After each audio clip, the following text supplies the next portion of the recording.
Along the bottom here is the aging of the venture. Over at 0 on the left is when it is founded, and then as it is playing out, as it is aging over time. As we go higher up on this is the stability of the founding team. At founding, all the way on the left, 100% of the founders are still there. And then, as the ventures age, that's where the founding teams start losing people. One of these lines is teams that founded with friends. The other line is teams that didn't found with friends. Which do we think is the higher line on here? The friends team or the non-friends team?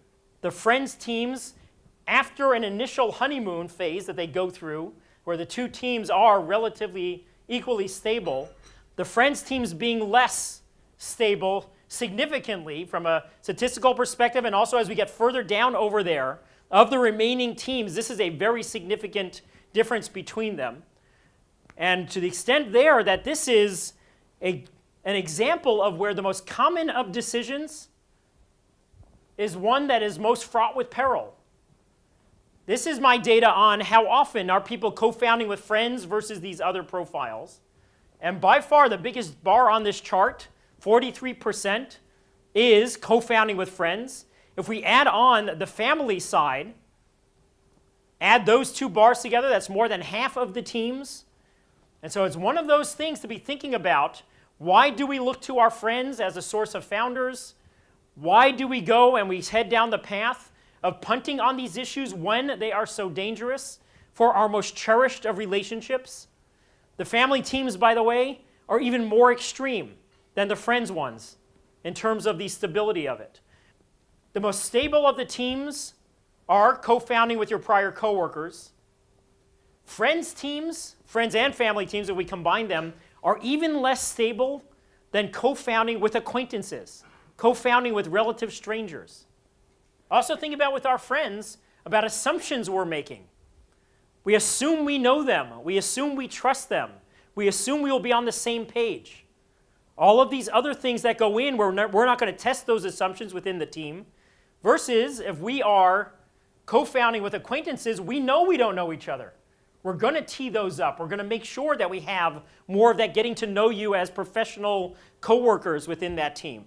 And so several things that we are handcuffed by when we are co-founding with that very common set of possibilities, looking at the friends and family as the people that we're going to be co-founding with.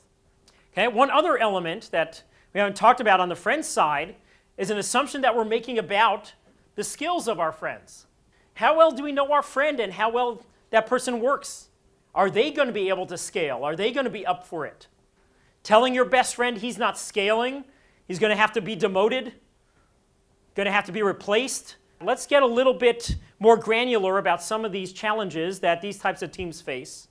So the first of those is the likelihood that we're going to discuss the elephants in the room, those conflict-ridden issues, those tension-filled things that we are going to have a tendency to punt on.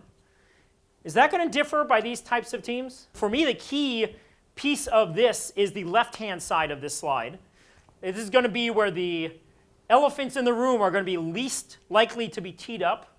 Second element, the damage if things blow up within the relationship, in the venture, the repercussions on the outside.